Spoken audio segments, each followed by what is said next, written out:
तो welcome to another video. इसमें हम लोग बात करने वाले हैं आईसीएसई फिजिक्स यानी क्लास 10 की फिजिक्स के फॉर्मूला शीट, जिसका भी बस रिसेंटली पेपर होने वाला है। रिसेंटली नहीं, अपकमिंग है ना। तो पेपर होने वाला है, तो हम लोग फिजिक्स के फॉर्मूला शीट की बात करते हैं। इसमें फॉर्मूला जितने भी हैं उनकी डिस्कशन करूंगा एंड साथ ही साथ उनमें कैसे कैसे फॉर्मूला को अप्लाई करते हैं ये भी बताऊंगा, ठीक है।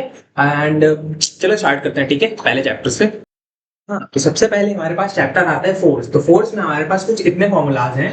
देखो, सबसे पहले बात आती है टॉर्क या मोमेंट ऑफ फोर्स। टॉर्क या मोमेंट ऑफ फोर्स होता है हमारा फोर्स इनटू परपेंडिकुलर डिस्टेंस। इसमें हम लोग परपेंडिकुलर डिस्टेंस कैसे लेते हैं, ध्यान से देखना। मान लो की बात, मैंने फोर्स लगाया कुछ ऐसे, कैसे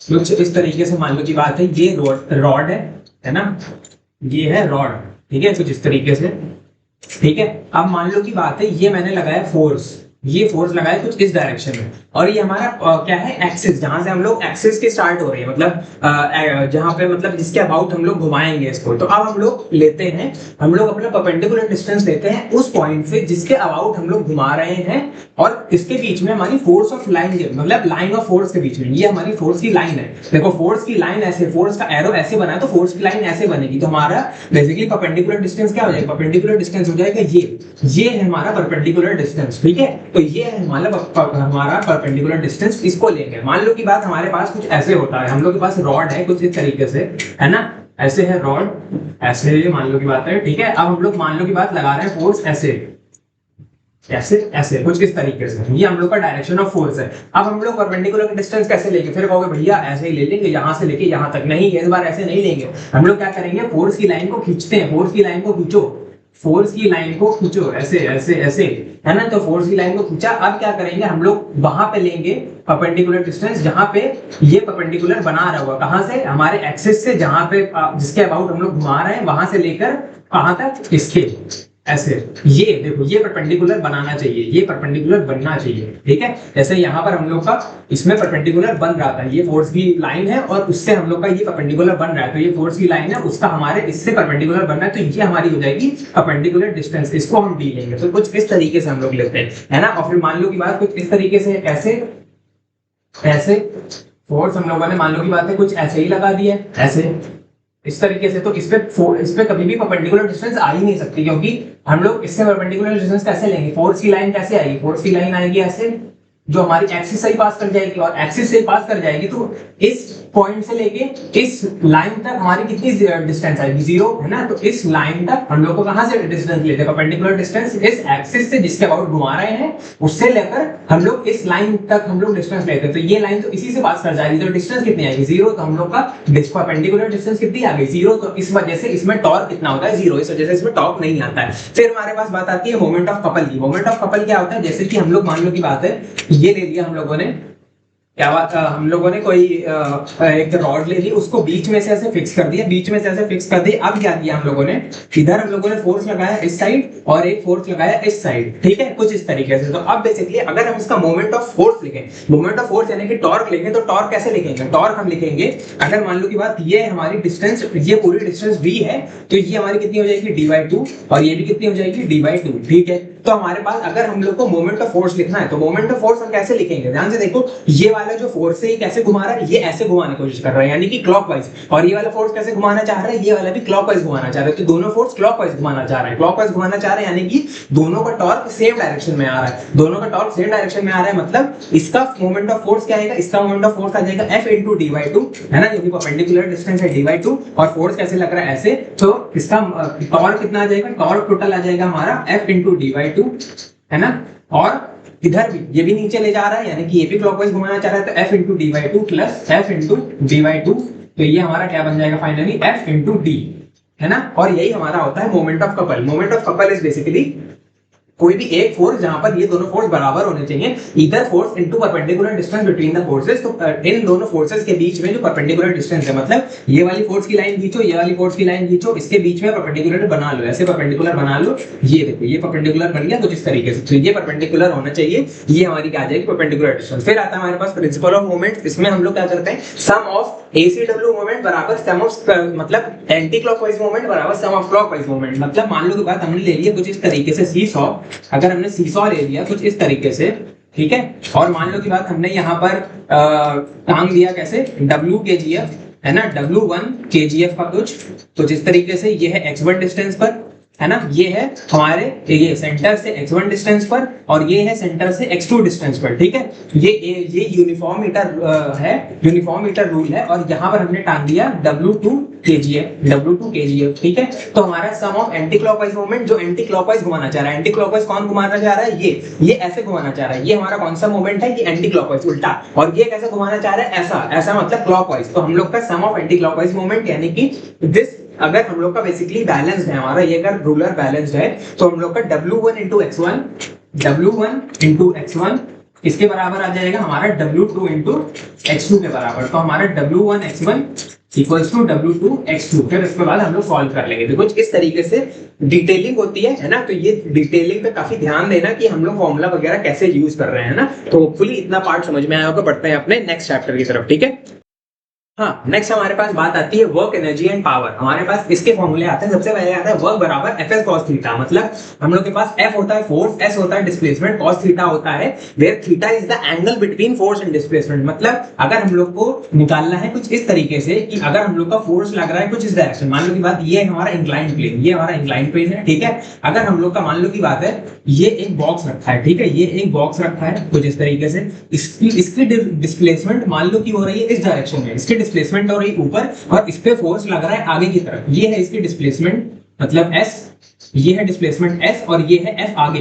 f लग रहा है आगे, डिस्प्लेसमेंट हो रही है ऊपर, तो हम लोग का वर्क का फॉर्मूला हो जाएगा fs, यानी कि फोर्स जितना लग रहा है इसकी डिस्प्लेसमेंट जितनी हो रही है, और cos theta basically theta is the angle between force and displacement. Force and displacement के बीच में एंगल तब बनता है जब फोर्स का एरो और हमारा डिस्प्लेसमेंट का एरो की पूंछ से पूंछ मिलती है। मतलब फोर्स का एरो का टेल और डिस्प्लेसमेंट के एरो का टेल, इनको अगर हम ज्वाइन करें तो इनके बीच में जो एंगल बनता है इसको हम थीटा कहते हैं। ये हमारा होता है थीटा, ये वाला। तो theta is the angle between f and s, है ना। तो कुछ इस तरीके से f एंड s के बीच में थीटा निकालते हैं ना। कभी भी ये मत कर देना कि इसके हेड और इसके टेल से हम लोग क्या निकाल देते हैं थीटा, तब मत करना है। हम लोग को इसके पूंछ से पूंछ ही मिलानी है ना।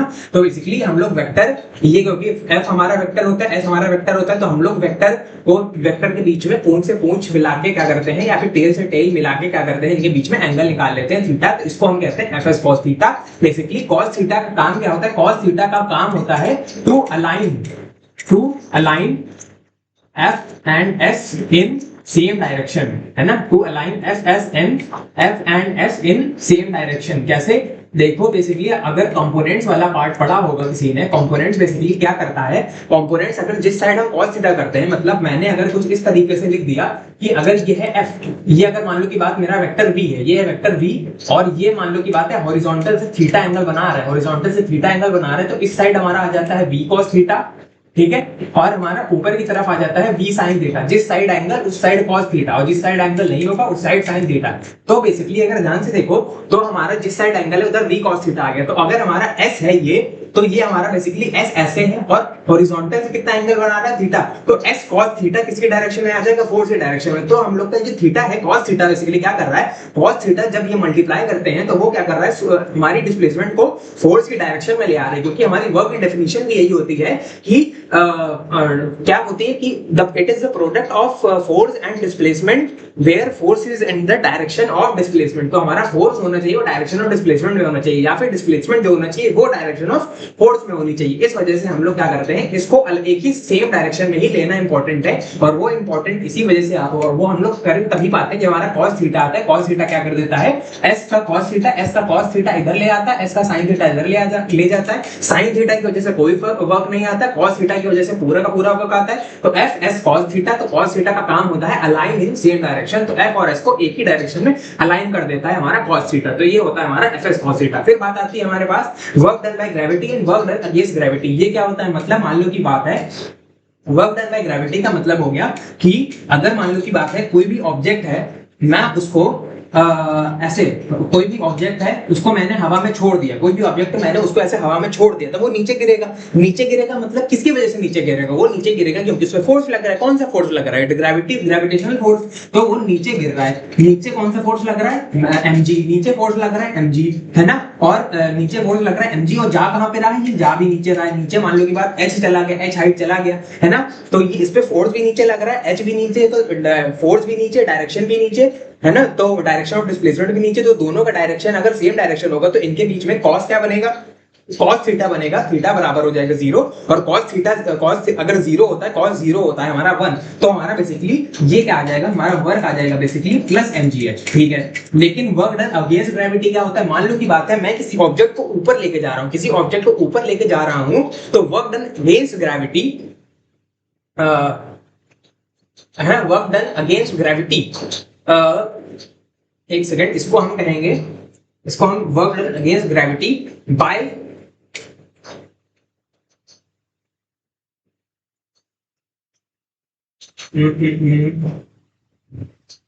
Work done against gravity plus mgh होगा, है ना, ये माइनस mgh नहीं होगा, क्यों, देखो सिंपल सी बात है, ये मैं कुछ ये समझाना चाह रहा हूँ कि देखो अगर ये बॉक्स नीचे गिर रहा है, मैं फिर से बताता हूँ, है ना, इसको माइनस को हटाते हैं, ठीक है, अब समझ रहा हूँ ये दोनों mgh कैसे हैं, अलग अलग है ना, ये दोनों अलग केस है।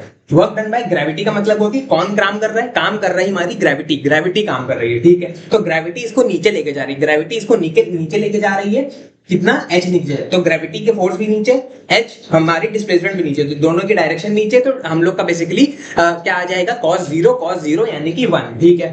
फिर अगर हम कहें कि ये बॉक्स है, ये बॉक्स जा रहा है ऊपर, इसको हम ऊपर लेके जा रहे हैं, इसको, इस बॉक्स को हम ऊपर लेके जा रहे हैं, ठीक है, इस बॉक्स को मैं ऊपर की तरफ डिस्प्लेसमेंट करा रहा हूं, लेकिन मैं अगर पूछूं work done by gravity on this box, अब इस बॉक्स में पूछूं कि वर्क डन बाय ग्रेविटी कितना होगा, है ना, तो ये भी प्लस माइनस हो सकता है और ये भी प्लस माइनस हो सकता है, ठीक है। अब इसको मैं बताता हूं, अब ध्यान से देखो कि अगर मैं कहूं कि वर्क डन बाय ग्रेविटी इस पे, इस बॉक्स पे, मतलब ग्रेविटी इस पे कितना काम कर रही है, ग्रेविटी तो हमेशा नीचे ही लगेगी ना, ग्रेविटी का काम क्या है, वो तो नीचे ही खींचेगी, लेकिन मैं क्या कर रहा हूं, मैं ग्रेविटी के अगेंस्ट जाकर इस बॉक्स को ऊपर लेके जा रहा हूं, तो अगर मैं पूछूं कि ग्रेविटी ने कितना काम किया, तो ग्रेविटी की डायरेक्शन, ग्रेविटी की फोर्स की डायरेक्शन कहां है, नीचे, मैं इस बॉक्स को कहां लेके जा रहा हूं, ऊपर, तो बेसिकली अगर ग्रेविटी की फोर्स की डायरेक्शन है नीचे, तो नीचे लगेगा mg, तो और ऊपर जाएगा h, तो हमारा वर्क डन बाय ग्रेविटी इस पर कितना हो जाएगा, माइनस mgh, है ना, माइनस mgh, क्यों, हमारा cos बनेगा 180, cos 180, क्योंकि थीटा हमारा 180 आएगा ना, ये ऊपर ये नीचे,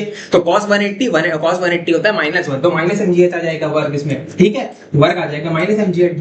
बट अगर मैं इसी सेम केस में पूछूं कि इस बॉक्स को अगर मैं ऊपर लेके जा रहा हूं, इस बॉक्स को अगर मैं ऊपर लेके जा रहा हूं, तो मैंने इस बॉक्स पे कितना वर्क किया, मतलब मैं बॉक्स पे ऊपर लेके जा रहा हूं, तो मैंने तो बॉक्स पे ऊपर की तरफ फोर्स लगाया ना, मैंने बॉक्स के ऐसे, ये मान लो की बात, ये मेरा चौक है, इसके ऊपर अगर मैं फोर्स लगाऊं, है ना, तो मैं अगर इस पे पूछूं कि अगर मैं इसको ऊपर लेके जा रहा हूं कुछ इस तरीके से, तो इस चौक पे मैंने ऊपर की तरफ फोर्स लगाया, मैंने फोर्स लगाया ऊपर, और मैं इसको लेके भी जा रहा हूं ऊपर, तो वर्क डन अगेंस्ट ग्रेविटी किसने किया, मैंने किया, work done against gravity by me या फिर बाय मी, या फिर कुछ भी कह लो ना, किसी के द्वारा भी, है ना, बाय पर्सन, बाय मी, किसी के अकॉर्डिंग भी, तो अगर मैंने इस पे वर्क किया, वर्क डन अगेंस्ट ग्रेविटी, हम लोग कहेंगे अपने द्वारा मैंने किया इस पे वर्क डन अगेंस्ट ग्रेविटी, तो मैं इसको लेके जा रहा हूं ऊपर, ये और इस पे फोर्स भी लगा रहा हूं ऊपर, तो वर्क डन अगेंस्ट ग्रेविटी कितना हो जाएगा, इसी सेम केस में, इसी वाले केस में वर्क डन अगेंस्ट ग्रेविटी हो जाएगा मेरा, अगेंस्ट ए से लिख रहा हूं अगेंस्ट, और यहां से लिख रहा हूं मैं WB का मतलब वर्क डन बाय ग्रेविटी, तो वर्क डन अगेंस्ट ग्रेविटी हमारा हो जाएगा प्लस mgh, ठीक है।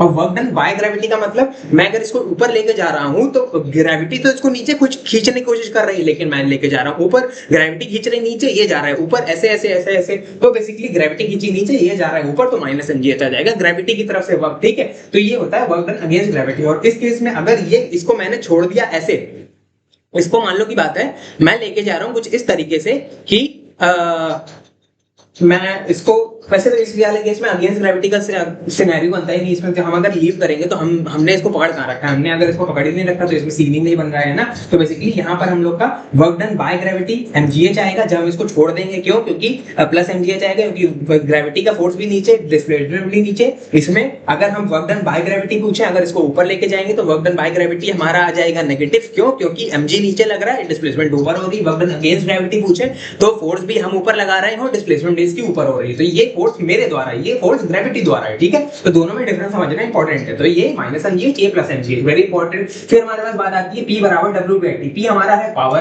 पावर हमारा होता है वर्क बाय टाइम, यानी कि रेट ऑफ डूइंग वर्क। हम किस रेट से वर्क को कर रहे हैं उसको हम कहते हैं रेट ऑफ डूइंग वर्क। इसका एक और फार्मूला होता है पावर का F into V, यानी कि force into velocity, average velocity. तो ये कहां से आता है? अगर हम वर्क को कैसे लिख सकते हैं? वर्क को हम लिख सकते हैं force into displacement, F into S divide by T।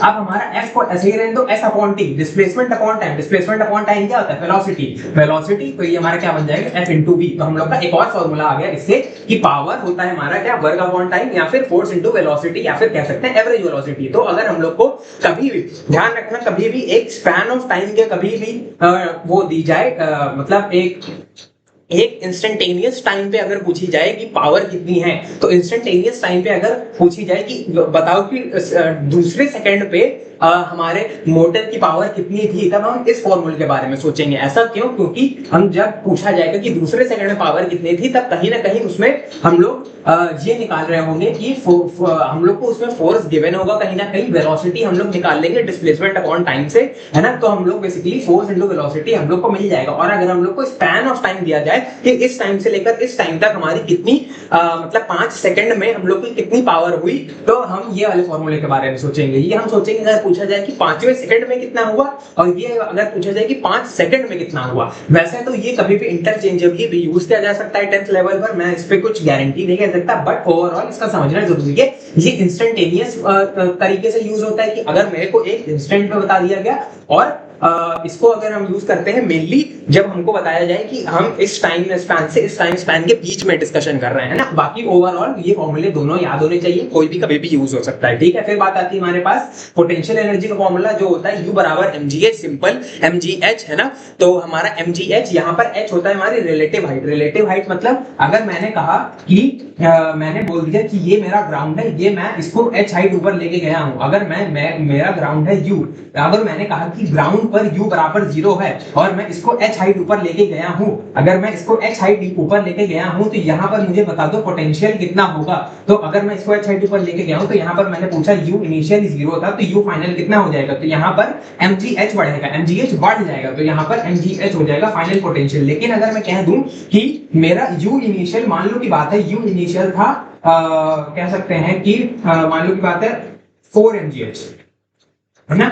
मैंने पहले से ही बोल दिया कि मेरा ग्राउंड पे जो है क्योंकि हम लोग बात करते हैं, ये हम लोग का यू जो होता है ये हमारा बेसिकली पोटेंशियल एनर्जी है, लेकिन पोटेंशियल एनर्जी में पोटेंशियल एनर्जी डिफरेंस है ये मेनली, है ना। तो पोटेंशियल एनर्जी डिफरेंस इसको हम कंसीडर करते हैं, क्योंकि हमारा पोटेंशियल एनर्जी डिफरेंस बराबर mgh होता है, ठीक है। तो अब हम अगर मैं कह दूं ये हमारा क्या है, ये मैं पोटेंशियल लिख रहा हूं, तो ui यानी कि इनिशियल पोटेंशियल एनर्जी हमारी है 4 mgh है, और इसको मैं h हाइट ऊपर और ले जाऊं तो इसमें mgh पोटेंशियल का इंक्रीज आ जाएगा। तो mgh पोटेंशियल का इंक्रीज आ जाएगी, तो 4 mgh में mgh ऐड करेंगे तो ये हमारा बन जाएगा 5 mgh, यानी कि 5 mgh बन जाएगा। लेकिन डिफरेंस तो अभी भी कितना ही रहा है, डिफरेंस तो अभी भी mgh ही रहा ना। mgh हमारा वो होता है, क्या होता है mgh हम लोग का पोटेंशियल डिफरेंस एनर्जी होता है, पोटेंशियल एनर्जी के बीच में डिफरेंस। और हम लोग इनिशियल पोटेंशियल एनर्जी और फाइनल पोटेंशियल एनर्जी के बीच में ये होता है कि इनिशियल पोटेंशियल एनर्जी कुछ भी हो सकती है, जनरली हम 0 ही मानते हैं ग्राउंड पर, है ना। और फाइनल पोटेंशियल एनर्जी भी हमारी उसके रिलेटिव में होती है, कि मतलब हमारी कितने, अगर इसकी 4 mgh है तो उसमें अगर हम जितना भी हाइट ऊपर ले जाएंगे उसके अकॉर्डिंग बढ़ेगी। मान लो की बात है इसको हम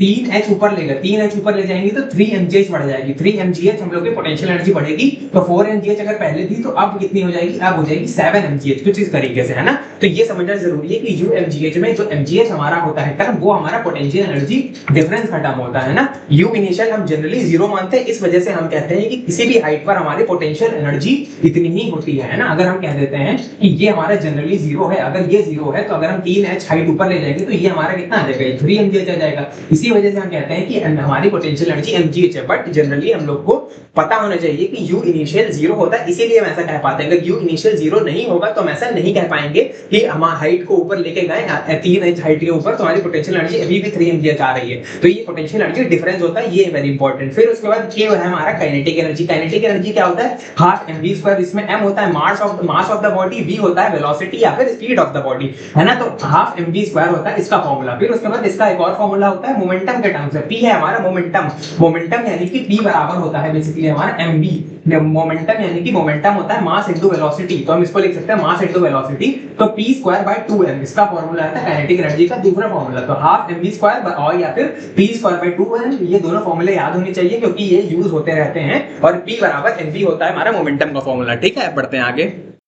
हाँ, नेक्स्ट हमारे पास बात आती है work energy theorem and mechanical energy conservation की। तो वर्क एनर्जी थ्योरम हमारा होता है basically work done bye all the forces बराबर डेल्टा के, मतलब वर्क डन, अगर हमारे पास कोई भी ऑब्जेक्ट है, जैसे कि मान लो की बात है ये हमारे पास बॉक्स है, इस पे जितने भी फोर्सेस एक्ट करेंगे उसके द्वारा जितना भी वर्क डन होगा, मान लो की बात इस पे कौन कौन से फोर्सेस एक्ट, अगर ये बॉक्स मान लो की बात है ये बॉक्स आगे जा रहा है F, अगर ये बॉक्स मान लो की बात फोर्स F लगा के ये बॉक्स को मैं आगे लेके जा रहा हूं, तो इस बॉक्स पे कौन से फोर्सेस लगेंगे, इस बॉक्स पे नीचे की तरफ लगेगा mg, इस बॉक्स पे ऊपर की तरफ लगेगा नॉर्मल, इस बॉक्स पे पीछे की तरफ लगेगा फ्रिक्शन जो इसको पीछे घसीटेगा, आगे की तरफ लगेगा फोर्स। तो इन जितने भी फोर्सेस हैं इनका जितना भी वर्क डन होगा वो किसके बराबर आएगा, उन फोर्सेस का जितना भी टोटल वर्क डन होगा सबको ऐड करेंगे विद साइन, उनके साइन के साथ ऐड करेंगे। साइन के साथ मतलब उनकी फोर्स इनटू डिस्प्लेसमेंट, तो डिस्प्लेसमेंट अगर अपोजिट डायरेक्शन में है या फिर 90 डिग्री पर है या फिर जैसे भी है, तो हम लोग साइन के साथ ऐड करेंगे ओवरऑल, क्योंकि हमारा फोर्स वर्क डन क्या होता है Fs इनटू cos थीटा, तो cos थीटा हमारा टर्म नहीं भूलना है ना। Work done bye all the forces, जितने भी फोर्सेस इस बॉक्स पे लग रहे हैं वो किसके बराबर आएगा, इस बॉक्स की final kinetic energy minus initial kinetic energy, मतलब ये बॉक्स थोड़ी देर बाद जाके उसकी जितनी भी इसकी फाइनल काइनेटिक एनर्जी होगी, यानी कि फाइनल काइनेटिक एनर्जी यानी कि हाफ mv स्क्वायर। मान लो की बात ये अभी शुरुआत है, बॉक्स मूव कर रहा था u स्पीड से, थोड़ी देर बाद ये बॉक्स स्पीड मूव करने लगा v स्पीड से, तो हम इसको कहेंगे कि थोड़ी देर में इसकी वर्क डन बाय ऑल इस बॉक्स पे कुछ फोर्सेस ने क्या किया है, काम किया है, वर्क किया है, तभी इसकी क्या बढ़ गई, एनर्जी बढ़ गई, एनर्जी बढ़ गई। तो अब कितनी हो गई एनर्जी, अब एनर्जी हो गई हाफ mv स्क्वायर, और पहले कितनी थी हाफ mu स्क्वायर, यानी कि इनिशियल वेलोसिटी। तो टोटल कितनी बढ़ी, टोटल बढ़ी half mv square minus half mu square, है ना। तो ये बढ़ गई एनर्जी, ये इतनी एनर्जी क्या हो गई है, बढ़ गई है ना। तो उसको हम कहेंगे work done bye all the forces on this box बराबर डेल्टा के, यानी के फाइनल माइनस के इनिशियल, यानी कि half mv square minus half mu square, ठीक है। फिर उसके बाद बात आती है मैकेनिकल एनर्जी कंजर्वेशन। तो मैकेनिकल एनर्जी कंजर्वेशन को हम लोग लिखते हैं के इनिशियल प्लस पी इनिशियल बराबर के फाइनल प्लस पी फाइनल, मतलब initial kinetic energy plus initial potential energy बराबर final kinetic energy plus final potential energy. और ये तभी होता है, ये तभी हम कह सकते हैं जब हमारा नो लॉस ऑफ एनर्जी, यानी कि फ्रिक्शन में, हीट में, किसी भी चीज में हम लोग की एनर्जी लॉस नहीं होती, क्योंकि मैकेनिकल एनर्जी कंजर्वेशन का मतलब है कि जितनी भी एनर्जी है हमारी वो मैकेनिकल एनर्जी से सारी की सारी एनर्जी मैकेनिकल एनर्जी में ही जा रही है, क्योंकि मैकेनिकल एनर्जी हमारा के और पी ही होता है। इसके अलावा कोई भी एनर्जी, हीट एनर्जी और दूसरी एनर्जी कोई भी होती है वो हमारी मैकेनिकल एनर्जी के अंदर नहीं आती। इस वजह से मैकेनिकल एनर्जी कंजर्वेशन तभी वैलिड है जब हमारा ये जितनी भी एनर्जी है वो के और पी में रहे, यानी कि कोई भी एनर्जी लॉस ना हो। और हम कह सकते हैं, और अगर एनर्जी कंजर्वेशन की सिर्फ बात करें तो एनर्जी कंजर्वेशन हमेशा होगा, यूनिवर्स का लॉ है एनर्जी कंजर्वेशन की, चाहे एनर्जी लॉस्ट भी हो जाए, एनर्जी वेस्ट भी हो जाए, कोई कहीं पर बर्बाद भी हो जाए, यानी कि के से हीट एनर्जी बन जाए, काइनेटिक एनर्जी से हीट एनर्जी बन जाए, लाइट एनर्जी बन जाए, कुछ भी बन जाए, तो तब भी एनर्जी कंजर्वेशन रहेगा, मगर तब मैकेनिकल एनर्जी कंजर्वेशन नहीं रहेगा, क्योंकि मैकेनिकल एनर्जी कंजर्वेशन तभी रहेगा जब के से हमारा सिर्फ पी बने और पी से सिर्फ के बने, इन दोनों में आपस में इंटरचेंज हो, कोई तीसरी पार्टी का इन्वॉल्वमेंट ना हो। तो हमारा मैकेनिकल एनर्जी तभी कंजर्व रहेगा जब नो लॉस ऑफ एनर्जी, और एनर्जी कंजर्व रहेगा हमेशा ऑलवेज, है ना। तो होपफुली ये चीजें याद रखना। अब बढ़ते हैं अपने नेक्स्ट चैप्टर पे। तो नेक्स्ट हमारे पास आता है चैप्टर मशीन। उसमें सबसे पहले हमारे पास फॉर्मूला आता है मैकेनिकल एडवांटेज, जो होता है हमारा लोड अपॉन एफर्ट। लोड मतलब जितना भी मशीन ने काम किया, जितना भी मशीन ने फोर्स लगाया उसको हम कहते हैं लोड वाला फोर्स, और जितना भी हमने मशीन पे फोर्स लगाया उसको हम कहते हैं एफर्ट वाला फोर्स। तो हमने जितना लगाया उसको कहते हैं एफर्ट, और मशीन ने जितना फोर्स लगाया उसको कहते हैं लोड। तो मैकेनिकल एडवांटेज होता है लोड अपॉन एफर्ट, यानी कि मशीन ने जितना लगाया फोर्स अपॉन हमने जितना मशीन पे लगाया फोर्स, है ना। तो लोड अपॉन एफर्ट होता है मैकेनिकल एडवांटेज। फिर होता है हमारे पास VR, यानी कि वेलोसिटी रेशियो। वेलोसिटी रेशियो किसका रेशियो होता है, वेलोसिटी का रेशियो होता है। वेलोसिटी का रेशियो मतलब वेलोसिटी ऑफ एफर्ट, मतलब एफर्ट ने किस वेलोसिटी से काम किया, मतलब हमने मशीन पे कितनी वेलोसिटी से, कितनी तेजी से काम किया, और मशीन ने किसी भी चीज पे कितनी तेजी से काम किया उसे हम कहते हैं वेलोसिटी ऑफ लोड। तो velocity of effort upon velocity of load ये होता है हमारा वेलोसिटी रेशियो के बराबर। अब वेलोसिटी ऑफ एफर्ट हमारा बेसिकली होता है क्या, distance moved by effort, distance effort ने जितना मूव किया, एफर्ट ने जितना दूर चला, है ना, displacement of effort divide by time और displacement of load divide by time. तो टाइम से टाइम कट जाता है क्योंकि सेम टाइम में दोनों काम हो रहे होते हैं। तो हम वेलोसिटी रेशियो को ऐसे भी कह सकते हैं कि displacement of effort divide bye displacement of load, मतलब एफर्ट जितना डिस्प्लेसमेंट चला एंड डिवाइड बाय लोड जितना डिस्प्लेसमेंट चला। तो हम लोग का वो होता है वेलोसिटी रेशियो के बराबर। फिर होता है हमारे पास वर्क इनपुट, हम लोगों ने जितना काम किया हमने मशीन पे जितना काम किया, वर्क अभी हम पढ़ चुके हैं। वर्क हमारा होता है क्या, फोर्स इनटू डिस्प्लेसमेंट। तो फोर्स हमने कितना लगाया, एफर्ट के बराबर, और हमने कितना डिस्प्लेसमेंट किया, डी के बराबर। तो हमारा वर्क इनपुट किसके बराबर हो जाएगा, ई इंटू डी के बराबर। और वर्क आउटपुट क्या होता है, जितना मशीन ने काम किया, जितना मशीन ने ऑब्जेक्ट पे काम किया वो हमारा हो जाएगा, मशीन ने कितना काम किया, कितना फोर्स लगाया, लोड के बराबर, मशीन ने कितना डिस्प्लेसमेंट मूव कराया, डीएल के बराबर। तो वर्क आउटपुट हमारा हो जाएगा एल इंटू डीएल के बराबर। फिर उसके बाद हमारे पास बात आती है एफिशिएंसी। एफिशिएंसी हमारा होता है work output upon work input into 100, क्योंकि हमारा वर्क आउटपुट हमेशा या तो वर्क इनपुट के बराबर होगा आइडियल केस में, या तो वर्क इनपुट से कम होगा एक्चुअल केस में। क्योंकि हमारा वर्क जितना भी हम काम करते हैं मशीन पे, थोड़ा सा जो काम होता है वो बेसिकली वेस्ट हो जाता है। इस वजह से जितना भी वर्क इनपुट हम करते हैं उसका जो है कुछ पार्ट वेस्ट हो जाता है और वर्क आउटपुट में सारा का सारा वर्क इनपुट नहीं जा पाता है। तो वर्क आउटपुट इसी वजह से वर्क इनपुट से कम होता है। इसी वजह से एफिशिएंसी जो होती है वो या तो 1 या तो 100% से कम होती है, ना 1 से कम का मतलब है 1 या 1 के बराबर तब होती है आइडियल केस में, और 1 से कम होती है हमारे बेसिकली एक्चुअल केस में, और 100% के बराबर होती है हमारे आइडियल केस में, और 100% से कम होती है हमारे एक्चुअल केस में। तो ये होता है हमारा work output upon work input into 100, है ना। ये परसेंटेज हो जाएगा, अगर 100 लिखेंगे, अगर 100 नहीं लिखेंगे तो हमारा सीधे 1 के फॉर्म में आ जाएगा, है ना। और इसको हम ऐसे भी लिख सकते हैं, mechanical advantage upon VR into 100, यानी कि एमए अपॉन वीआर इनटू 100 हमारा ये भी एफिशिएंसी के बराबर होता है। इसका डेरिवेशन मैं ऑलरेडी करा चुका हूं, ठीक है, एक वीडियो में, है ना। तो MA अपॉन VR इंटू 100 हमारा किसके बराबर आ जाएगा, एफिशिएंसी के बराबर। फिर उसके बाद हमारे पास बात आती है, अगर हम इसको ऐसे भी लिख सकते हैं कि MA बराबर क्या हो जाएगा, एफिशिएंसी इंटू VR। तो MA हमारा किसके बराबर हो जाएगा, एफिशिएंसी इंटू VR, यानी कि VR हमारा हमेशा फिक्स्ड होता है। किसी भी मशीन का वेलोसिटी रेशियो क्या होता है, हमारा फिक्स होता है। लेकिन अगर उसके साथ हम उसकी एफिशिएंसी को मल्टीप्लाई कर दें कि उसका वेलोसिटी रेशियो हमेशा फिक्स है, और उसकी एफिशिएंसी को अगर मल्टीप्लाई कर दें तो हमें पता चल जाएगा कि उस मशीन का मैकेनिकल एडवांटेज कितना है। और मैकेनिकल एडवांटेज फिक्स नहीं होता है, वो डिपेंड करता है कि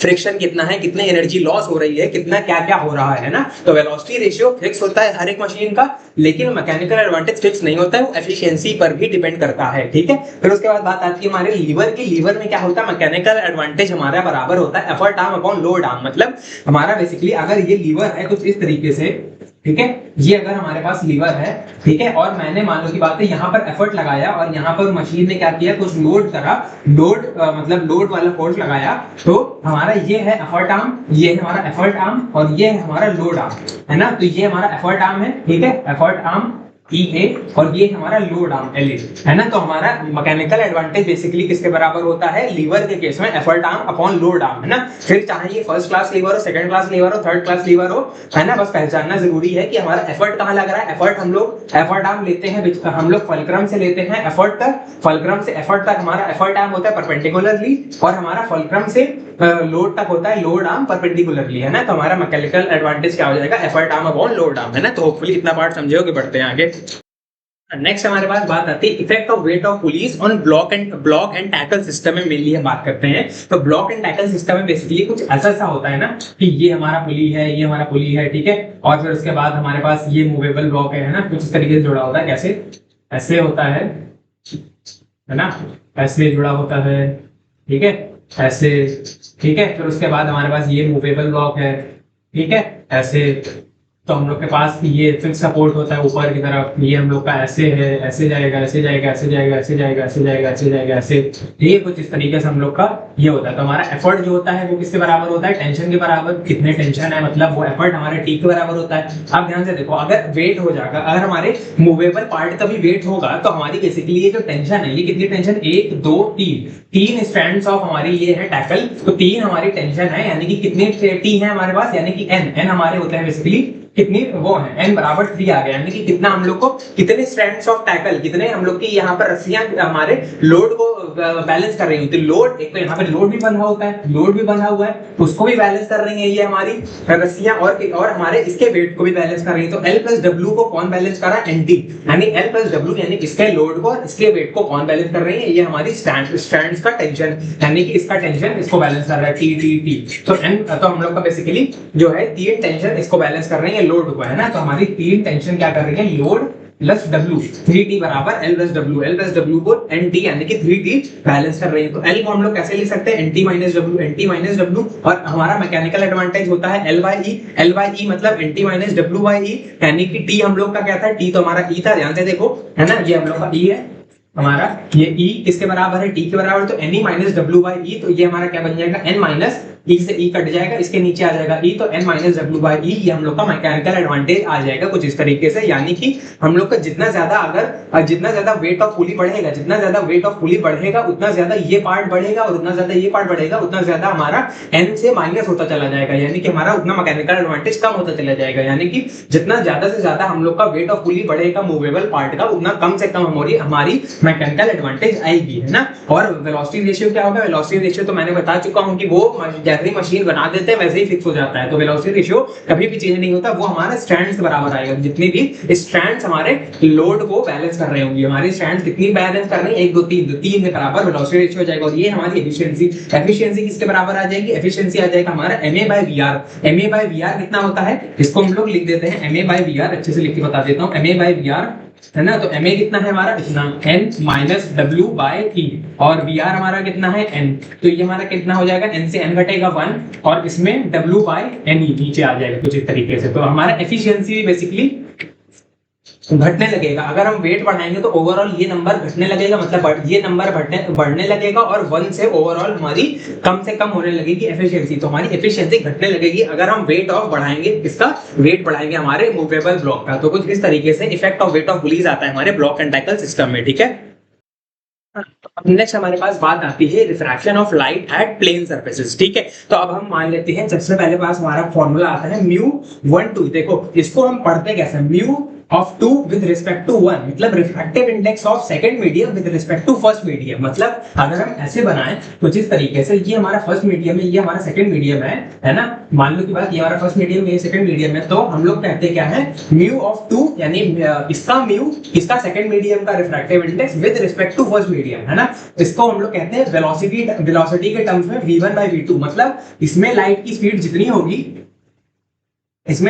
जितनी होगी, वो हम लोग V1 को टॉप पे रखेंगे, मतलब जहां से लाइट आ रही है और जहां लाइट जा रही है, जहां से लाइट आ रही है उसको हम रखेंगे न्यूमरेटर में, और जहां लाइट जा रही है उसको हम रखेंगे डिनोमिनेटर में, है ना। कुछ इस तरीके से। तो ये हमारा इधर आ जाएगा क्या? V1 by V2। फिर उसके बाद हम V1 by V2 को यानी कि वेलोसिटी की जगह लैम्डा भी रख सकते हैं कुछ इस तरीके से, क्योंकि हमारा V बराबर F लैम्डा होता है। F हमारा कांस्टेंट होता है, F हमारा डिपेंड करता है सिर्फ सोर्स पे, हमारा सोर्स पे डिपेंडेंट होता है F, तो हमारा F कांस्टेंट होता है। इस वजह से हम बेसिकली क्या कह सकते हैं? V1 by V2 बराबर lambda 1 by lambda 2, where lambda is wavelength of light, यानी कि वेवलेंथ ऑफ लाइट, यानी कि इसमें जो लाइट का वेवलेंथ होगा फर्स्ट मीडियम में उसको न्यूमरेटर में रखेंगे, और सेकंड मीडियम में जो लाइट का वेवलेंथ होगा उसको हम डिनोमिनेटर में रखेंगे। और इसको हम क्या कह सकते हैं? μ2 by μ1, यानी कि एब्सोल्यूट, ये हमारा रिलेटिव रिफ्रैक्टिव इंडेक्स है, ये हमारा एब्सोल्यूट रिफ्रैक्टिव इंडेक्स है। एब्सोल्यूट रिफ्रैक्टिव इंडेक्स मतलब एयर के रिस्पेक्ट में, तो ये बन जाएगा हमारा μ2 विद रिस्पेक्ट टू 1, इसको हम लिखते हैं μ2 by μ1। मतलब बेसिकली इसका absolute refractive index divide by इसका एब्सोल्यूट रिफ्रैक्टिव इंडेक्स। मान लो की बात, ये 1 हमारा क्या है? वाटर, है ना। ये हमारा वाटर, ये हमारा ग्लास, है ना। तो μ12 का मतलब है बेसिकली क्या? ये हमारा ये जो refractive index of glass with respect to water, और इसका मतलब हो गया refractive index of glass with respect to air and refractive index of water with respect to air. तो हम लोग जिसमें जा रही है लाइट उसको ऊपर रखते हैं उसका रिफ्रैक्टिव इंडेक्स, और नीचे रखते हैं जिससे आ रही है। और ये हमारा बेसिकली ये है Snell's law, sin I by sin R। मतलब लाइट ऐसे आई, नॉर्मल ये बनाया, लाइट ऐसे बेंड हो गई कुछ इस तरीके से, तो ये हमारा I है, ये हमारा R है। तो sin I by sin R हमारा ये क्या होता है? हमारा ये होता है μ2 विद रिस्पेक्ट टू 1, यानी कि sin I angle of incidence उसमें होगा न्यूमरेटर में, और एंगल ऑफ रिफ्रैक्शन होगा डिनोमिनेटर में। वो हमारा किसके बराबर हो जाएगा?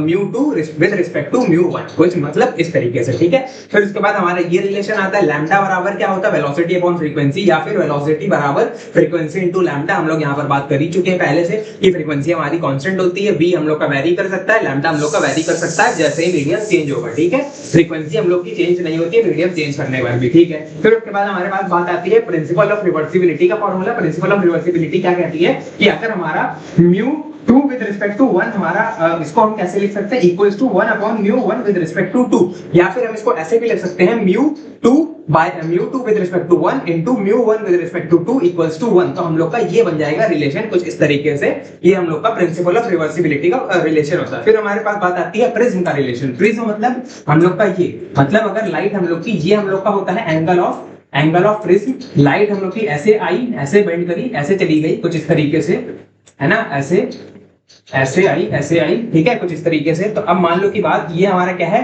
ये हमारी ये हमारा एंगल ऑफ इंसिडेंस I1 है, ठीक है।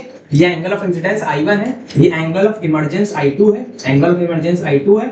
ये हम लोग का क्या है, ये हम लोग का है R2, है ना, और ये हम लोग का क्या है, ये हम लोग का है R1। तो हम लोगों का बेसिकली डेल्टा यानी कि एंगल ऑफ डिविएशन जो होता है, इसमें एंगल ऑफ डिविएशन जो आता है, यानी कि ये एंगल ऑफ डिविएशन क्या होता है, एंगल ऑफ डिविएशन होता है बेसिकली ये होता है हमारा angle of deviation. Angle of deviation हमारा आता है कितना, I1 plus I2 minus A, यानी कि angle of incidence plus angle of emergence minus angle of prism, और A हमारा यानी कि एंगल ऑफ प्रिज्म हमारा बराबर होता है R1 प्लस R2, यानी कि दोनों एंगल ऑफ रिफ्रैक्शन के बराबर। और हमारा डेल्टा मीन यानी कि मिनिमम डेविएशन के केस में हमारा बेसिकली ये होता है, जो हमारा angle of incidence angle of emergence के बराबर हो जाता है, और हमारा angle of refraction R1 R2 के बराबर हो जाता है। तो हमारा बेसिकली फॉर्मूला बन जाता है डेल्टा मीन बराबर 2i माइनस a, और a हमारा हो जाता है 2r के बराबर। तो कुछ इस तरीके से हम लोग का डेल्टा मीन का फॉर्मूला होता है। फिर उसके बाद हमारे पास बात आती है किसकी, AD यानी कि अपैरेंट डेप्थ और रियल डेप्थ। अपैरेंट डेप्थ और रियल डेप्थ हम लोग का होता है, अपैरेंट डेप्थ होता है इक्वल्स टू RD म्यू जाने वाली और म्यू आने वाली। इसका मतलब ये हो गया, मान लो की बात हम लोग का कुछ इस तरीके से मीडियम है, ये हम लोग का क्या है, ये हम लोग का कॉइन है, इस कॉइन से कुछ इस तरीके से रेज निकलेंगी, ऐसे ऐसे ऐसे, ठीक है।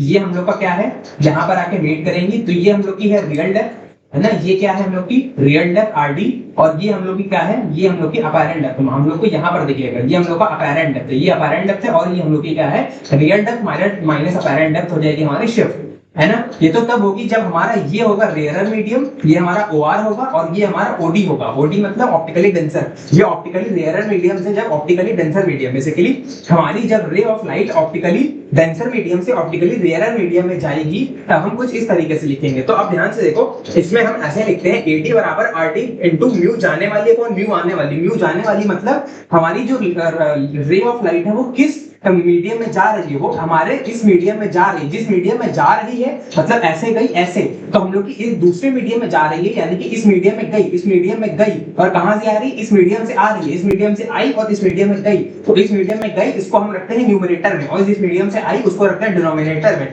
तो म्यू जाने वाली अपॉन म्यू आने वाली को हम किससे मल्टीप्लाई कर देंगे, RD। अब ये लिखना मत, ये मैंने याद करने के बता दिया है ना। और इनटू RD बराबर हमारा क्या आ जाएगा, अपैरेंट डेप्थ के बराबर। और शिफ्ट हमारा होता है difference between RD and AD। मैंने difference between RD and AD इसलिए लिखा है क्योंकि अगर हम लोग क्या करें, अगर हम लोग हमारा कभी कभी अपैरेंट डेप्थ रियल डेप्थ से बड़ा भी आ जाता है, वो कब होता है, वो तब होता है जब हम बेसिकली इसको देखें, जब हम ऑप्टिकली डेंसर मीडियम में बैठकर ऑप्टिकली रेयरर मीडियम में किसी इमेज को देखें, तब हमारी अपैरेंट डेप्थ जो होती है वो रियल डेप्थ से बढ़ जाती है। इस वजह से हम तब क्या करते हैं, तब हमारी शिफ्ट जो होती है तब वो आती है apparent depth minus real depth. लेकिन इस केस में क्या होगा, जब ऑप्टिकली रेयरर मीडियम से देखेंगे कुछ यहाँ से ऐसे, ऑप्टिकली रेयरर मीडियम से देखेंगे ऐसे, है ना, तो हम लोग को क्या दिखाई देगा कि हमारी अपैरेंट डेप्थ रियल डेप्थ से छोटी है, इस वजह से हमारा शिफ्ट आता है real depth minus apparent depth. But कुछ भी हो सकता है, इस वजह से शिफ्ट ऐसे याद रखो सिंपली कि रियल डेप्थ और अपैरेंट डेप्थ के बीच में डिफरेंस होता है हमारा शिफ्ट, है ना। और अपैरेंट डेप्थ हमेशा याद रखना, ये हर केस के लिए वैलिड है, चाहे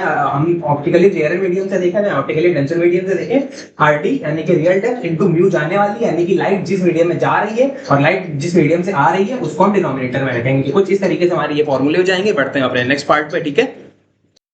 हाँ, नेक्स्ट हमारे पास फाइनल फॉर्मूला आता है इसका, refraction of light at plane surfaces का, sin c बराबर 1 upon mu D. Mu D मतलब हमारा डेंसर मीडियम में रिफ्रैक्टिव इंडेक्स, मतलब अगर हम लोग का ये है मीडियम, ये हमारा OD मतलब ऑप्टिकली डेंसर मीडियम, ये हमारा ऑप्टिकली रेयरर मीडियम, और हम लोग का बेसिकली लाइट रे ऐसे गई और ऐसे ग्रेज करते हुए निकल गई, ऐसे ग्रेज करते हुए निकल गई, मतलब कुछ इस तरीके से कि हम लोग का जो एंगल ऑफ रिफ्रैक्शन है वो कैसे बन रहा है, वो हमारा बन रहा है 90 डिग्री, एंगल ऑफ रिफ्रैक्शन बन रहा है 90 डिग्री, एंगल ऑफ इंसिडेंस हमारा हो जाएगा क्रिटिकल एंगल के बराबर, है ना, एंगल ऑफ इंसिडेंस हो जाएगा हमारा क्रिटिकल एंगल के बराबर।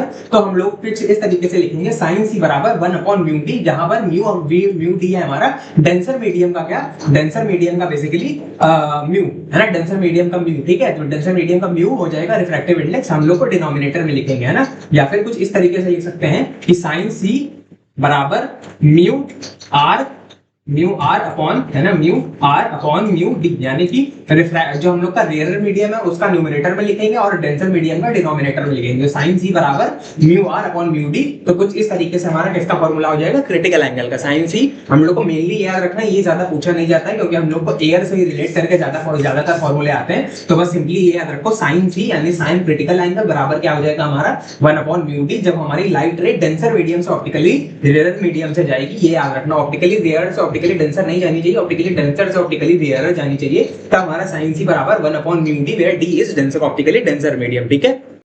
हाँ, नेक्स्ट है हमारे पास रिफ्रैक्शन थ्रू अ लेंस। इसमें हम लोग के पास सबसे पहले आता है लेंस फार्मूला। लेंस फार्मूला में हमारे पास अगर ये है, हमारे पास है कॉन्वेक्स लेंस, कुछ इस तरीके से कॉन्वेक्स लेंस अगर हम बनाएंगे तो हम लोग का बेसिकली अगर इमेज बनती है आगे, अगर देखो हम लोग को इधर ये साइन कन्वेंशन बेसिकली होता है, साइन कन्वेंशन ये होता है, हम लोग लेते हैं अगर हम लोग का बेसिकली ये हमारी लेंस, अगर लेंस के हम लोग बेसिकली क्या करते हैं, इंसिडेंट रेज किस साइड से आती है, इंसिडेंट रेज आती है इस साइड से, कुछ इस तरीके से इंसिडेंट रेज आती है इस साइड से, ठीक है। अब अगर ऑब्जेक्ट होता है यहाँ, हम लोग मान लेते हैं ऑब्जेक्ट यहाँ होता है, ठीक है, और इमेज यहाँ बनती है, यहाँ बनती है, कैसे भी किधर ही बनती है, ऑब्जेक्ट तो यही होता है। अब हम लोग की बात आती है कि अगर हम लोग इंसिडेंट रेज की डायरेक्शन में अगर चलते रहे, इंसिडेंट रेज की डायरेक्शन में अगर चलते रहे तो हम मानते हैं पॉजिटिव, और इंसिडेंट रेज की डायरेक्शन में चलते रहे और उल्टा आ गए तो हम मानते हैं नेगेटिव। मतलब हम लोग एक काम करते हैं, सबसे पहले जाते हैं कहां तक, सबसे पहले हम जाते हैं हमारे इसके ये ऑप्टिकल सेंटर तक, ऑप्टिकल सेंटर तक जाते हैं तो हम लोग इंसिडेंट रेज की डायरेक्शन में चलते रहते हैं, चलो चलो चलो चलो चलो चलो चलो चलो यहां तक पहुंच गए। अब हमारा ऑब्जेक्ट कहां है, ऑब्जेक्ट है पीछे, ऑब्जेक्ट आगे पीछे, तो अब हम लोग को उल्टा जाना पड़ रहा है, उल्टा जाना पड़ रहा है, तो हम लोग ऑब्जेक्ट का साइन कन्वेंशन हो जाएगा क्या, ऑब्जेक्ट का साइन कन्वेंशन हो जाएगा नेगेटिव, इसके लिए कॉन्वेक्स लेंस के लिए। फिर इसके लिए बेसिकली अगर इमेज बनेगी रियल और इन्वर्टेड, रियल और इन्वर्टेड बनेगी तो आगे बनती है, और अगर वर्चुअल और इरेक्ट बनेगी तो पीछे बनती है यहीं पर। तो अगर हमारी रियल इमेज बनेगी तो रियल इमेज बनेगी तो हम लोग को ऐसे गए गए गए गए ऑप्टिकल सेंटर तक गए, फिर उसके बाद और आगे चलना पड़ेगा। तो अगर हम इसकी डायरेक्शन में चलते रह गए तो हम ले लेते हैं पॉजिटिव, तो v हमारा आ जाएगा क्या, पॉजिटिव, v हमारा आ जाएगा कितना, पॉजिटिव। और फोकल लेंथ तो हमारी यहीं पर होती है कॉन्वेक्स लेंस की, तो फोकल लेंथ कितनी होगी, पॉजिटिव,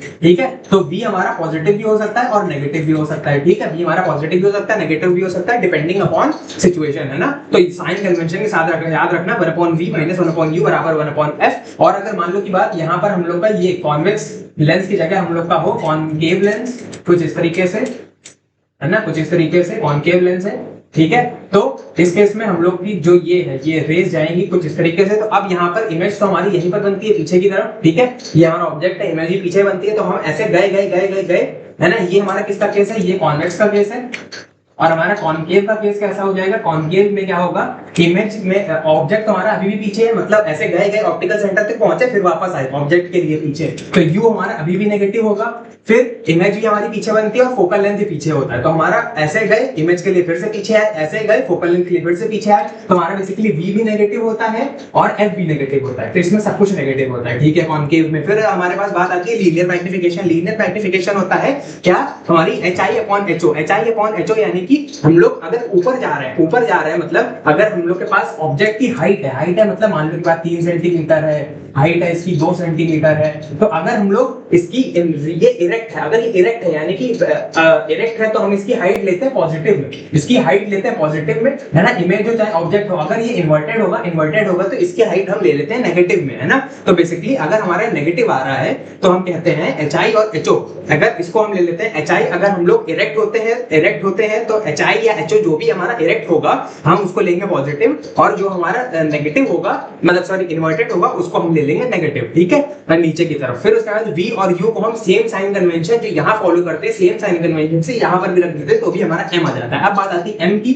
m होता है हमारा लीनियर मैग्निफिकेशन। अब m का मैग्नीट्यूड अगर होता है हमारा बेसिकली 1 से कम, m का मैग्नीट्यूड अगर 1 से कम होता है तो हमारी इमेज बनती है डिमिनिश्ड, इमेज बनती है डिमिनिश्ड, ठीक है।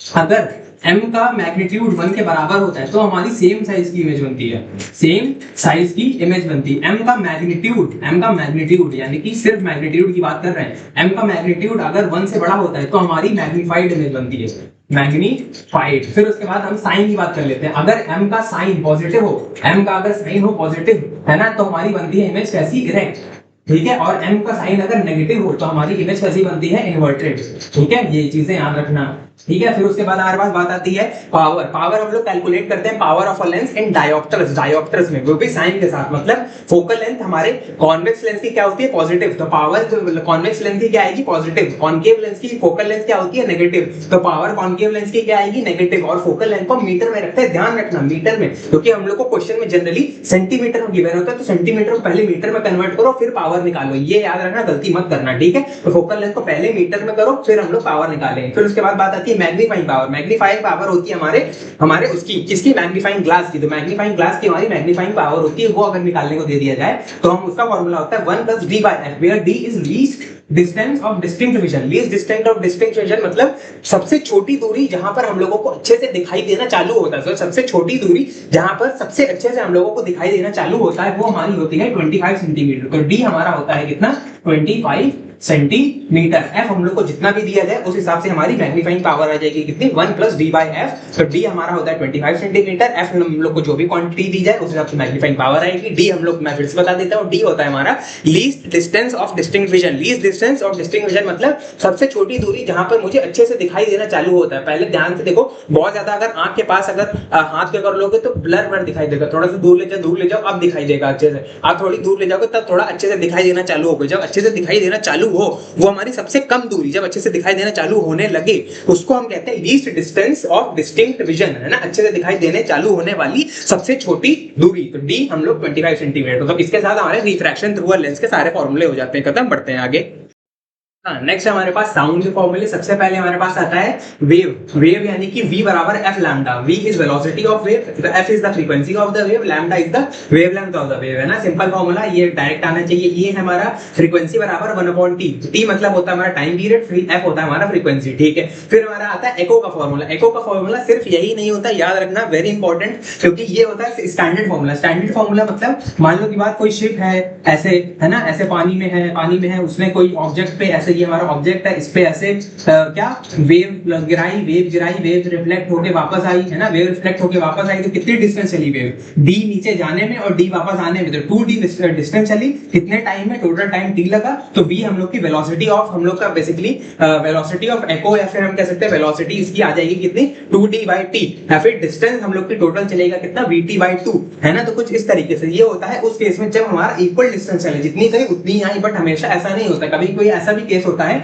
कि मान लो की बात, यहाँ एक पर्सन खड़ा है कुछ इस तरीके से, यहाँ पर एक हिल है, फिर एक पर्सन यहाँ पर खड़ा है, ठीक है, कुछ इस तरीके से। इस पर्सन ने चिल्लाया, इस वाले पर्सन ने चिल्लाया, तो अब इस पर्सन ने चिल्लाया, अब इस हिल से लड़ेगी वॉइस, है ना, और क्या करेगी, इस तक आएगी, साउंड आएगा, इस तक आएगी, स्पीड ऑफ साउंड इस तक आएगी। तो अब ध्यान से देखो, अब इसके लिए 2d/t नहीं होगा, इसके लिए 2d/t थोड़ी ना होगा, इसके लिए ये डिस्टेंस प्लस ये डिस्टेंस बाय t, है ना। तो वेव ऑफ, तो v हम लोग कुछ हिसाब से लिखेंगे, ये डिस्टेंस प्लस ये डिस्टेंस, है ना, कुछ इस तरीके से। हम लोग इसमें 2d नहीं लिखेंगे, समझे। तो यहाँ पर याद रखना, ये स्टैंडर्ड फॉर्मूला है, सिर्फ एक तरीके, एक स्पेशल केस के लिए हम लोग को ये भी याद रखना है कि हम लोग का d बेसिकली क्या है, कि हम लोग कहां से वॉइस का सोर्स क्या है, वॉइस कहां से एको कर रही है और वॉइस फाइनली कहां पहुंच रही है, उसके बीच में टोटल डिस्टेंस हम लोग की 2d या फिर g जो भी आ रहा होगी। फिर हमारे से बात आती है frequency of special cases. Frequency of simple pendulum हमारे पास होती है f = 1/2π√g/L, where g is acceleration due to gravity, L is the length of simple pendulum. कहां से देखो, अगर ये हमारा सिंपल पेंडुलम है कुछ इस तरीके से फिक्स सपोर्ट है, तो हमारे सिंपल पेंडुलम की जो लेंथ होती है वो होती है इस फिक्स सपोर्ट से लेके इसके सेंटर ऑफ ग्रेविटी तक। याद रखना, सेंटर ऑफ ग्रेविटी तक होती है हमारे, यानी कि बॉब के सेंटर ऑफ ग्रेविटी तक होती है क्या, length of the simple pendulum. तो यहां से लेके यहां तक। फिर हमारे पास बात आती है स्प्रिंग। स्प्रिंग हमारे पास कुछ इस तरीके से स्प्रिंग होता है ये। तो स्प्रिंग के आगे जो लोड लगा होता है इसका हमारा मास होता है, मास ऑफ द लोड हम m कहते हैं, k होता है स्प्रिंग कांस्टेंट, है ना। तो हमारा स्प्रिंग का फ्रीक्वेंसी कितनी आती है, 1/2 1/2π√k/m, √k/m है ना। तो ये हमारी स्प्रिंग कांस्टेंट, m है मास ऑफ द लोड, फिर आता है स्ट्रिंग। स्ट्रिंग मतलब जो गिटार की स्ट्रिंग हो गई है ना, किसी की भी स्ट्रिंग हो गई ना, जो लंबा सा तार अगर ऐसे ऐसे करता रहता है, वाइब्रेट करता है ना, तो स्ट्रिंग की फ्रीक्वेंसी होती है कितनी, इसकी होती है 1/2L।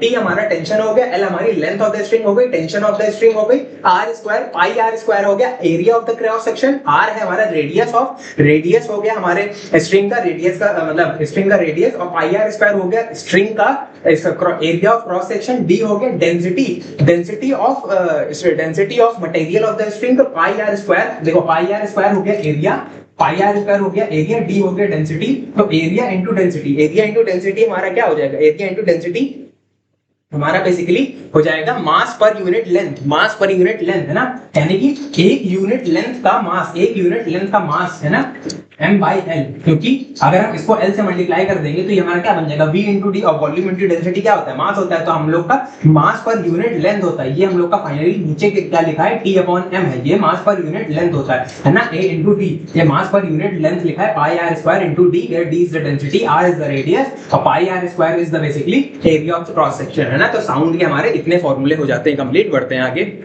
नेक्स्ट हमारे पास बात आती है करंट इलेक्ट्रिसिटी वाला चैप्टर। इसमें सबसे पहला फॉर्मूला आता है Q बराबर Ne। Q होता है हमारा चार्ज, N होता है नंबर ऑफ हमारे इलेक्ट्रॉन्स, और E होता है हमारा एलिमेंट्री चार्ज। E हमारा होता है बेसिकली, E किसके बराबर होता है, E होता है 1.6 × 10⁻⁻19 कूलम, ठीक है। N होता है हमारे कितने इलेक्ट्रॉन्स, एलिमेंट्री चार्ज का मतलब इससे छोटा चार्ज कोई एग्जिस्ट ही नहीं करता है, सबसे छोटा चार्ज यही है, यानी कि हम लोग ये होता है क्वांटाइजेशन ऑफ चार्ज, यानी कि Q बराबर Ne के फॉर्म में हम लोग लिखते हैं, तो N हमारा इंटीजर ही होना चाहिए, N must be N integer, only an integer होना चाहिए। इसका मतलब हमारा जो Q होगा वो क्या, Q की क्या वैल्यू हो सकती है, Q की सबसे छोटी वैल्यू हो सकती है 1.6 × 10⁻⁻19 कूलम, वही माइनस में है ना, माइनस या प्लस माइनस कुछ भी हो सकती है, तो माइनस है सबसे छोटी वैल्यू, फिर उसके बाद 3.2 × 10⁻⁻19, फिर उसके बाद 4.8 × 10⁻⁻19, तो इंटीग्रल वैल्यूज के हिसाब से हम लोग का Q वैरी करेगा, उसकी कोई भी ऐसी वैल्यू नहीं हो सकती बेसिकली जो हमारी क्या n को नॉन इंटीजर बनाते हैं ना, तो Q हमारा इंटीजर, सॉरी n हमारा इंटीजर होना चाहिए। Q कैसा भी हो सकता है, Q हमारा इंटीजर हो भी सकता है, नहीं भी हो सकता है, लेकिन n इंटीजर होना चाहिए, और E होता है ये। फिर उसके बाद बात आती है करंट होता है हमारा Q/T, यानी कि चार्ज अपॉन टाइम हम लोग का क्या होता है, यानी कि rate of flow of charge हमारा क्या होता है, करंट। फिर हमारे पास बात आती है पोटेंशियल की। पोटेंशियल होता है हमारा work done in bringing a unit positive charge from infinity to a point, इसको हम कहते हैं वर्क डन को हम किससे डिवाइड कर देते हैं, जिस चार्ज को हम लेकर आए हैं, यूनिट पॉजिटिव टेस्ट चार्ज को हम लेके आए हैं, तो वो हमारा बेसिकली आ जाता है पोटेंशियल के बराबर। और हमारा पोटेंशियल डिफरेंस किसके बराबर होता है, दो पॉइंट्स के बीच में जो हम लोग को वर्क डन का मतलब वर्क डन लगेगा चार्ज को इधर से उधर ले जाने में, डिवाइड बाय किस चार्ज को हम ले जा रहे हैं, वो हो जाएगा हमारा पोटेंशियल डिफरेंस बराबर वर्क डन अपॉन Q, है ना। फिर उसके बाद हमारे पास ओम्स लॉ आता है, हमारा V बराबर IR हमारा होता है ओम्स लॉ। फिर हमारे पास बात आती है where V is the potential difference, I is the current, R is the resistance, ठीक है। V हमारा potential difference, I current है, R resistance है। और फिर उसके बाद बात आती है G बराबर 1/R, G होता है हमारा कंडक्टेंस है ना, R अगर रेजिस्टेंस है तो G हमारा कंडक्टेंस है, और कंडक्टेंस क्या होता है, रेसिप्रोकल होता है रेजिस्टेंस का। फिर हमारे पास बात आती है R की। R का जो फॉर्मूला होता है जिसपे R बेसिकली ρL/A, यहाँ पे R जो होता है वो V पे और I पे किसी पे डिपेंड नहीं करता है, लेकिन जो R है वो बेसिकली ρL/A पे डिपेंड करता है। रो होता है हमारा बेसिकली रेजिस्टिविटी मतलब मटेरियल ऑफ द कंडक्टर, तो हमारा जो रेजिस्टेंस होता है वो मटेरियल ऑफ द कंडक्टर पे डिपेंड करता है। L यानी कि लेंथ ऑफ द कंडक्टर पे डिपेंड करता है, A मतलब area of the cross section of the conductor पे डिपेंड करता है। तो R रो होता है हमारा रेजिस्टिविटी, ये है हमारा सिग्मा होता है 1 अपॉन रेजिस्टिविटी। सिग्मा को हम कहते हैं कंडक्टिविटी, तो कंडक्टिविटी होता है हमारा 1 अपॉन रेजिस्टिविटी। ये है कंडक्टेंस, वो होता है कंडक्टेंस होता है हमारा 1 अपॉन रेजिस्टेंस, कंडक्टिविटी होता है 1 अपॉन रेजिस्टिविटी। फिर उसके बाद हमारे पास बात आती है EMF होता है वर्क डन इन मतलब वर्क डन उस मतलब चार्ज को एक सर्किट में घुमाने में inside the electrolyte of the cell as well as outside in the circuit, तो आउटसाइड इन द सर्किट में और इनसाइड इलेक्ट्रोलाइट दोनों में घुमाने में पूरा जो मतलब वर्क डन होता है डिवाइड बाय किस चार्ज को हम घुमा रहे हैं उसको हम कहते हैं क्या, EMF ऑफ द सेल। फिर हमारे पास बात आती है टर्मिनल वोल्टेज होता है बेसिकली हम चार्ज को सिर्फ आउटसाइड द सर्किट में घुमा रहे हैं, इनसाइड द इलेक्ट्रोलाइट में नहीं घुमा रहे हैं, उसको हम कहते हैं, उसको अगर हम चार्ज से डिवाइड करते हैं तो हम कहते हैं उसको terminal voltage of the cell. फिर हमारा आता है वोल्टेज ड्रॉप होता है, हम सिर्फ इलेक्ट्रोलाइट के अंदर ही हम चार्ज को घुमा रहे हैं, सर्किट में नहीं घुमा रहे हैं, तो उसमें जितना भी उसको हम चार्ज से डिवाइड कर दें तो हमारा होता है V, यानी कि छोटा v यानी कि वोल्टेज ड्रॉप। तो हमारा बेसिकली बड़का v यानी कि आउटसाइड द सेल में और inside the outside the circuit और इनसाइड द सेल में, inside the electrolyte of the cell में जितना वर्क डन हुआ घुमाने में, वो किसके बराबर होता है, आउटसाइड द सर्किट में घुमाने में और inside the electrolyte of the cell घुमाने में जो मतलब वर्क होता है, इसका एडिशन होता है ये। और ईएमएफ किसके बराबर होता है, ईएमएफ होता है हमारा terminal voltage plus voltage drop के बराबर। तो ये इंपॉर्टेंट फॉर्मूला याद रखना। फिर हमारा आता है सीरीज का फॉर्मूला। सीरीज मतलब हमारे पास कुछ इस तरीके से अगर लगा हो मतलब ये हमारा R1, ये R2, ये R3, तो ये हमारा सीरीज है। तो सीरीज में हम लोग करते हैं तो सीरीज में डायरेक्ट ऐड होता चला जाता है R1 plus R2 plus R3 simply. और पैरेलल हमारा होता है कुछ इस तरीके से, ये हमारा पैरेलल है ना, ये हमारा पैरेलल वाला केस है, ये R1 है, ये R2 है, ये R3 है। तो इसमें क्या होता है 1/R इक्विवेलेंट बराबर 1/R1 plus 1/R2 plus 1/R3 plus so on, हम लोग का ये होता है सीरीज और पैरेलल वाला केस। ठीक है, बढ़ते हैं आगे।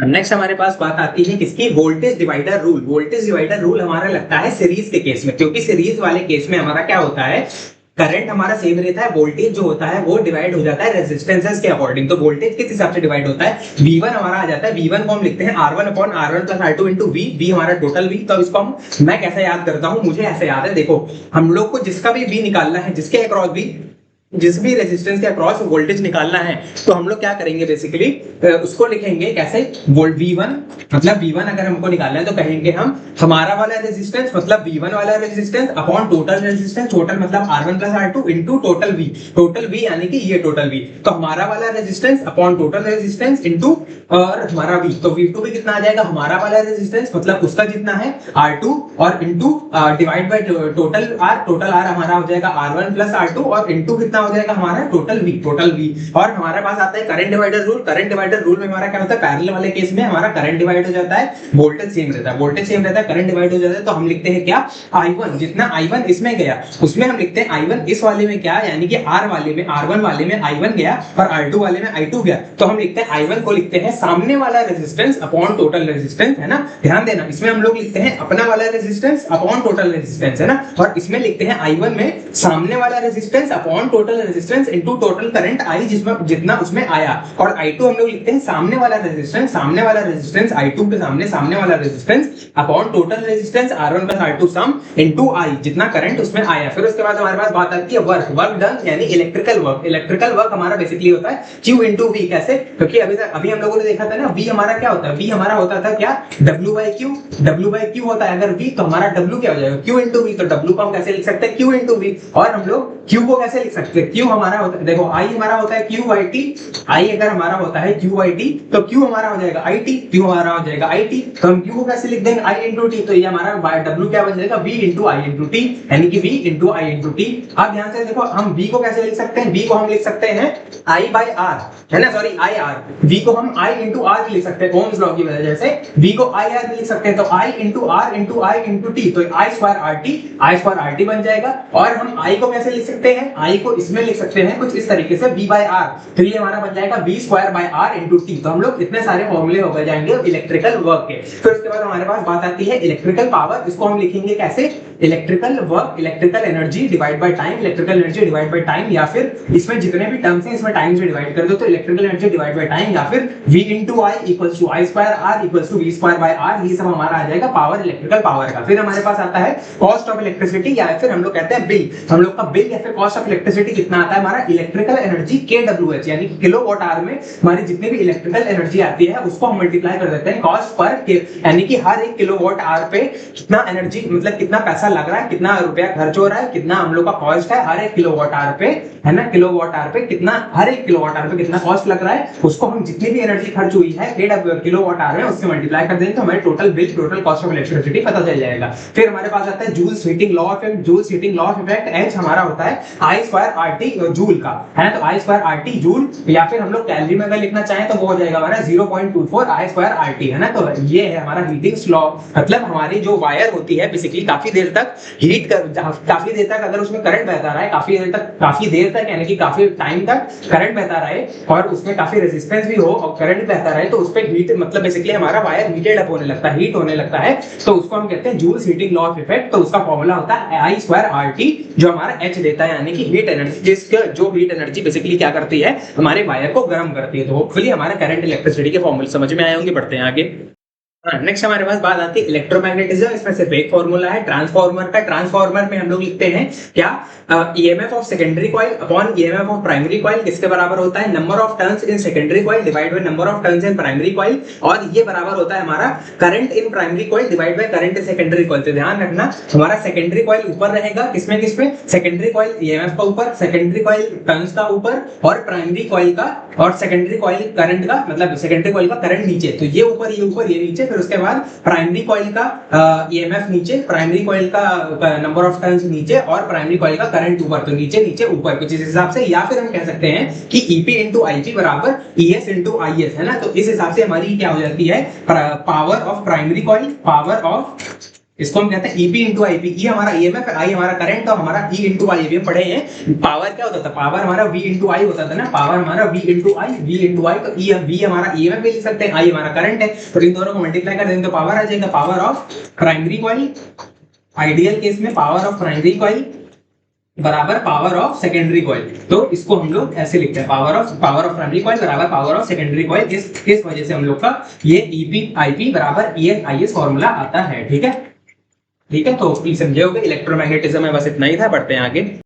नेक्स्ट हमारे पास बात आती है कैलोरीमेट्री। तो कैलोरीमेट्री में सबसे पहले हमारे पास आता है टेम्परेचर का रिलेशन का फॉर्मूला। टेम्परेचर का रिलेशन हमारा केल्विन में जो होता है टेम्परेचर, वो होता है डिग्री सेल्सियस प्लस 273, है ना। तो डिग्री सेल्सियस प्लस 273 हम करेंगे तो हमारा केल्विन का टेम्परेचर आ जाएगा, है ना। ये और फिर अगर हम डिग्री सेल्सियस और फ़ारेनहाइट का रिलेशन जानना चाहे तो C/5 बराबर F-32/9, है ना। मुझे ऐसे याद है, C/5 बराबर F-32/9, है ना। तो K बराबर होता है डिग्री सेल्सियस प्लस 273, और ये होता है क्या, C/5 बराबर F-32/9, है ना। तो ये हमारा पहला रिलेशन आ गया टेम्परेचर का। सेकंड रिलेशन है चेंज इन टेम्परेचर का। चेंज इन टेम्परेचर में हमारा basically change in kelvin, basically change in temperature of kelvin, अगर तो हमारा वही सेम होता है कितना, change in temperature of Celsius, है ना।